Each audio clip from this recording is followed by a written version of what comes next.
Ravi, enchanté. Enchanté, Victor Duclos, Oui, chorégraphe oui, à l'Opéra Grand Avignon pour l'enlèvement au sérail. tout à fait. Bonsoir. Bonsoir. Alors vous avez un parcours étonnant puisque vous êtes déjà Oui, vous êtes plutôt chorégraphe sur la danse contemporaine mhm, et vous êtes là sur une œuvre de Mozart. Donc oui, on est complètement dans le côté classique, tout à lyrique fait. même. Comment vous êtes arrivé ici?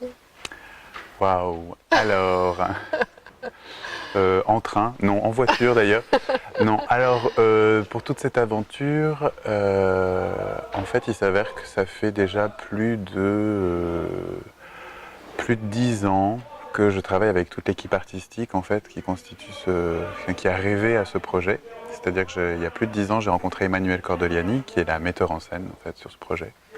Puisqu'à l'époque, je faisais mes études comme danseur contemporain au Conservatoire national supérieur. Il s'avère que je suis aussi chanteur et qu'à cette époque, je cherchais à m'intéresser un peu au travail du chant et de comment on dirigeait un chanteur, comment ça se passait une production d'opéra, et qu'on s'est rencontrés comme ça avec Emmanuel.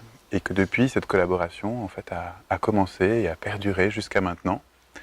Et que il y a maintenant 2 ans et demi, on est venu vers Emma pour lui dire tiens, est-ce que tu ferais pas une production de l'enlèvement au sérail, voilà, et qu'elle a réuni son équipe, dont je fais partie. Et elle m'a proposé de réfléchir au projet, de rêver au projet. Voilà. Donc on a créé à Clermont-Ferrand, puisque cette aventure est une grande coproduction de plusieurs théâtres, avec Clermont-Ferrand où on a fait la création, Avignon qui est nos premières dates de tournée, et puis on continuera avec Rouen, Massy et l'Opéra de Reims. Alors c'est plutôt un rêve qui se réalise bien justement de Oui, faire tourner un opéra et tout à de fait. pouvoir le faire vivre quelque part. Exactement, c'est une grande chance parce que en fait on se dit que là voilà on a commencé à rêver à la chose il y a plus de 2 ans, tout a commencé à se cristalliser, à du coup vraiment démarrer dans la chair en décembre dernier, et puis va pouvoir perdurer comme ça jusqu'en janvier 2019. Donc c'est vrai qu'on a 1 an pour pouvoir continuer à rêver le projet. Évidemment on a cette grande trame, hein, on racontera toujours la même histoire, ça se passera toujours au même endroit, voilà, et puis on va pas changer la mise en scène, on va pas faire des changements radicaux, mais c'est vrai que la chance de pouvoir avoir tous nos solistes par exemple en scène, et C'est la même distribution à c'est chaque fois. exactement la même distribution, eh bien ça nous permet d'aller plus loin dans la collaboration, de continuer à avoir des propositions, d'être toujours en démarche de recherche, de pouvoir se dire qu'on fiche pas tout dans le marbre, on met pas tout ça dans une jolie C'est pas conserve. figé. Et puis ensuite, voilà. Donc là, on continue à rajouter du sel, du poivre au fur et à mesure qu'on continue à travailler ensemble et puis à expérimenter tout ça, quoi. Voilà. Alors là, vous vous connaissez bien en fait dans cette représentation pour l'Opéra d'Avignon. Ça fait combien de temps que vous travaillez ensemble déjà? C'est la combienième de représentation? Alors là, en fait, on a eu déjà 3 représentations à Clermont-Ferrand. D'accord. Et puis là, on va avoir 2 représentations ici. Oui. Voilà. Qui Donc auront on est quand lieu. même au début de cette Exactement, tournée. oui, oui, tout à fait. Ouais, ouais. C'est vraiment les premières dates de tournée. Et avec je dirais une cerise sur notre joli gâteau, et une très jolie cerise aussi, qui est que on a la chance d'avoir eu cette proposition de collaborer avec le ballet en fait à l'Opéra d'Avignon. C'est ça. Puisque à l'origine la création en fait s'est faite sans ballet, donc toute l'intrigue se passe dans un cabaret. L'intrigue de ce sérail, donc dans le cabaret sérail, avec notre pacha, le pacha Selim, qui est le grand patron de tout ça. Et c'est vrai que le choix d'Emmanuel de placer l'intrigue dans un cabaret nous a vraiment questionné d'un point de vue du coup chorégraphique, de comment évoquer avec les corps tous les codes et toutes les facettes qu'on peut retrouver dans le cabaret. Donc c'est vrai que dans un premier temps, avec tout le travail des danses avec le chœur, par exemple. On s'est beaucoup inspiré de tout le travail de danse de ligne qu'on peut retrouver dans les revues, les grandes revues du Lido, par exemple, ou du Moulin Rouge. Voilà, avec les grands froufrous aussi. Avec les grands froufrous, voilà. Enfin, en tout cas, dans l'imaginaire, on n'a pas ça au costume, mais on est vraiment dans cette idée-là. D'accord. Et aussi d'avoir tous les numéros qu'on peut avoir, donc aussi bien les numéros de danse avec la meneuse de revue qui va avoir ses boys, etc., que le numéro de magie, que le numéro de travesti, voilà, qui va aussi danser un peu, qui va chanter, voilà. Et donc le travail avec le ballet de Dufay à l'Opéra d'Avignon a été de rajouter la dimension du cabaret burlesque, donc le cabaret de personnages, où on a choisi de traiter l'apparence des danseurs comme des personnages freaks, comme des personnages qu'on aurait récupérés comme ça, de bric et de broc, et qui pourraient nous faire penser à la femme à barbe, par exemple, dans le cirque, ou l'aveugle qui voit l'avenir. Alors enfin, c'est absolument époustouflant parce que quand on voit le synopsis ou les arguments de l'enlèvement au sérail, on n'a pas du tout cette imagination, on a plutôt un imaginaire, pour ceux qui ne connaissent pas en tout cas cette œuvre, plutôt quelque chose de sombre, avec toujours cette histoire d'amour impossible, parce qu'il y a toujours un intervenant qui vient justement empêcher cet amour-là. Et alors là, par contre, en vous écoutant, c'est très coloré, c'est très vivant, c'est très contemporain aussi. Exactement. Alors l'idée de la note d'intention originelle a été de faire une transposition en fait dans un cabaret viennois 1930. D'une part parce que en fait tous les personnages sont de nationalités différentes, ils vont parler des langues différentes, et aussi le fait d'avoir été très inspiré notamment par Cotton Club ou par Casablanca, donc avec une idée que oui, ce cabaret a tout ce qu'il a d'attrayant et de grandiose, donc là c'est là où mon travail intervient pour donner la dimension du grandiose, la dimension de toutes ces chorégraphies servies par tout le groupe sur le plateau, puisque ici on a plus d'une trentaine de personnes qui se mettent à danser sur le plateau tous ensemble, voilà, dont une partie qui sont des non-danseurs, enfin le chœur. Donc c'est le chœur. Donc c'est le chœur qui tient une grosse part de ça et auquel on a adjoint le ballet. Mais c'est vrai qu'aussi c'est toute la part de mystère qu'est le cabaret, puisque ça se passe la nuit, puisque c'est tout ce qu'on ne sait pas. Donc c'est vrai que le travail qui a été entamé avec le ballet, c'était aussi d'avoir un vrai point de vue dramaturgique, c'est-à-dire pas seulement une danse d'apparat où on est là, où voilà, parler des froufrous, parler tout ça, voilà.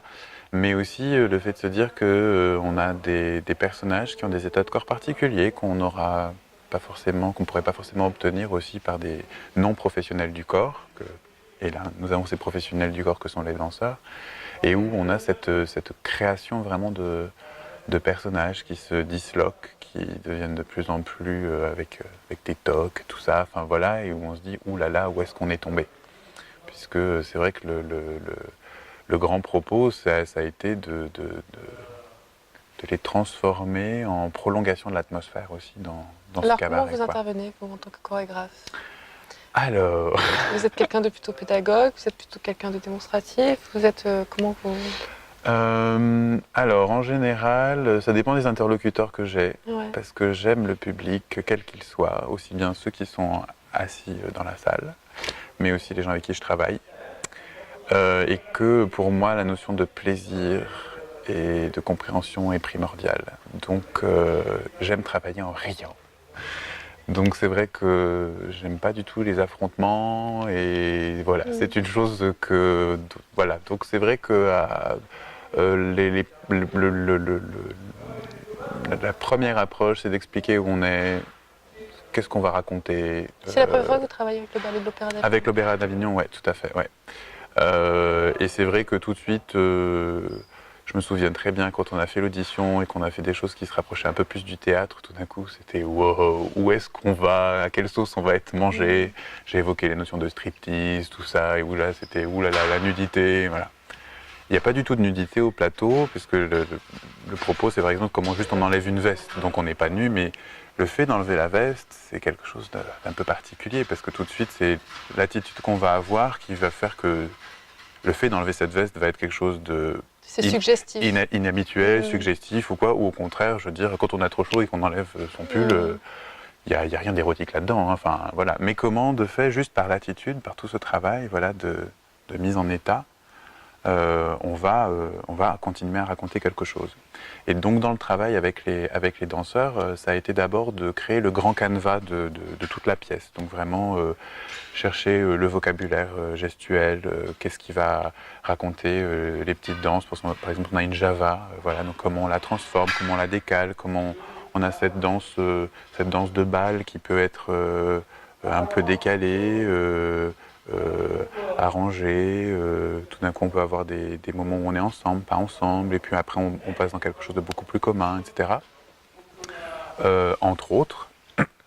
Et aussi, du coup, une fois qu'on a eu ce grand canevas comment on allait raconter tout ça sur la pièce, comment on allait aussi évoluer, est venu le temps de saupoudrer comment on allait habiter ces personnages, comment en fait la danse n'allait pas être juste une danse très joliment écrite. Et c'est là qu'intervient le théâtre. Et c'est là qu'intervient le théâtre et la notion d'écouter le texte, de réagir sur les mots, de donner véritablement les mots. On a d'ailleurs écrit toute une danse qui est, enfin, deux grandes parties dansées sont sur du dialogue en fait, et sur un monologue. Et donc c'est vrai que ça, par exemple, c'est pas forcément quelque chose dont les danseurs avaient l'habitude, parce que voilà, ils repéraient super bien, ils repèrent très, très vite la musique, tout de suite. Il se passe ça, voilà, donc tout ce qui était danse d'ensemble, finale, etc., ça a été monté très très rapidement. Mais après, c'était comment, voilà, on commençait à articuler tout ça et à se dire, maintenant qu'on a toute cette danse très bien faite, comment on la défait? Comment, parce qu'on va avoir un tic, ce tic, il va intervenir dans la danse et faire qu'elle va commencer à raconter quelque chose, qu'elle va se servir vraiment à un propos, en fait, et qu'on va la faire interagir aussi avec tout ce qui se passe autour, surprendre les autres autour et prendre aussi appui sur les autres. Puisque c'est vrai que la grande particularité du travail que j'ai eu avec eux, et ils ont été absolument formidables de se plier à ça, et ça nous a beaucoup fait rire à la fin, c'est qu'on a beaucoup joué avec des amis imaginaires, hein, puisqu'on s'est retrouvés à l'origine, nous, faire la création de l'opéra à Clermont-Ferrand. Donc moi, avec tout le cœur, tout ça, donc je suis venu à Avignon en sachant déjà à quoi ressemblait le spectacle et en me disant, bon, il faut que je fasse une partition de complément. C'est-à-dire on va les mettre là avec nous et puis après... Parce que pour bien comprendre, le ballet d'Opéra d'Avignon n'est que pour la production d'Avignon. Exactement. Et après, en fait, hélas, on ne les emmène pas avec nous en tournée. Bon, peut-être qu'on aura des surprises, mais exactement. Le travail est très enrichissant. Ah oui, complètement. Et puis c'est vrai qu'on est très heureux de les avoir en nombre sur le plateau aussi, hein, voilà, pour continuer à raconter notre propos. Donc c'est vrai que on a continué à créer ensemble pour savoir, voilà, qu'est-ce qu'on allait faire avec eux. Et donc ce que j'évoquais tout à l'heure du cabaret burlesque, du côté freaks de toute cette histoire. Et donc c'est vrai que quand je suis arrivé ici, on n'était pas avec les chanteurs, on n'avait pas le chœur avec nous. Donc on a regardé la vidéo et on n'était que tous les 9-10, voilà, avec Brigitte, la maître de ballet qui a assisté aussi à tout ça, pour voilà, imaginer. Donc il fallait du contexte, il fallait tout raconter et créer tout ça. Donc c'est vrai que toute l'interactivité qu'on est en train de mettre en place maintenant en répétition, en étant tous ensemble, on continue à se laisser surprendre par ça et on continue à faire du sur-mesure aussi. Par exemple, à un moment donné, les danseurs doivent inviter le chœur à danser. Et c'est vrai que pendant 15 jours, on a fait la création de tout ça. Ils invitaient des chaises, hein, ou ils invitaient des amis imaginaires. Voilà. Donc c'est vrai qu'à ce moment-là, on se dit, bon, est-ce que ça va marcher? Est-ce que ça va pas marcher? Est-ce qu'on va garder ça? Et il y avait encore quelques zones de doute, en fait, où on ne savait pas encore si on allait conserver ça ou pas. Et là, finalement, on est sûr que ça va avoir lieu. Voilà. Et c'est très agréable, enfin, de pouvoir travailler tous ensemble. Donc de mêler la danse à l'opéra, pour vous, pour un chorégraphe de danse contemporaine, Du coup, c'est quelque chose de très enrichissant. Ah oui, oui, oui. Oui, oui. Et puis. Qui marque votre parcours. Oui, complètement. Enfin, c'est vrai que pour moi, en tant que créateur et en tant qu'interprète, je dirais que la personne la plus importante dans toute cette histoire, c'est le public. Parce que moi, si je fais ce métier, c'est pour faire rêver les gens et puis pour leur faire briller les yeux. Voilà, ça c'est vraiment le but dans ma vie, c'est ça. Et après, comme on dit, peu importe le vin pourvu qu'on ait l'ivresse. Donc après, je change de casquette très souvent puisque j'ai plein d'autres métiers. Donc là, ici, je me retrouve à être chorégraphe pour de l'opéra et pour moi, la chorégraphie doit continuer à raconter l'histoire. Donc c'est ça qui est vraiment important. Mais après, c'est vrai que je peux me retrouver comme danseur aussi sur le plateau, je peux me retrouver comme chanteur, parfois comme comédien, parfois aussi comme assistant à la mise en scène. Donc c'est vrai que là aussi, on a collaboré avec Emmanuel, puisqu'on s'est aussi rencontrés comme ça, et j'ai assisté aussi à la mise en scène pour lui faire des retours, tout le travail corporel, voilà. Et même s'il n'est pas forcément d'ailleurs ce travail corporel chorégraphique, donc même si le geste dansé, comme on pourrait l'imaginer, n'est pas forcément présent, toutes les attitudes de personnages, toutes les façons d'être en fait en scène, c'est déjà de la chorégraphie pour moi. Et c'est vrai que tout le travail bon, c'est un grand nom, donc qu'a pu développer par exemple Pina Bausch, voilà, le Tanztheater, ce rapport à comment le mouvement, comment le corps en fait raconte. Ça c'est quelque chose qui est très très important pour moi et après qui accompagne, j'ai un peu envie de dire, tous les arts en fait qu'on va avoir en scène, quoi. Voilà. Donc là, d'avoir la chance de pouvoir travailler en plus avec des professionnels, parce que c'est vrai que très souvent on a de moins en moins la chance de pouvoir travailler avec des danseurs professionnels dans des productions d'opéra, notamment des ballets qui peuvent être du coup rattachés à des maisons. C'est vrai que oui, j'étais ravi de pouvoir avoir une vraie troupe et qu'on puisse vraiment se rencontrer et rêver à tout ça, et je crois qu'on s'est quand même bien amusé. Voilà. Merci beaucoup. Merci à vous. Victor Duclos, merci beaucoup. Merci. Merci.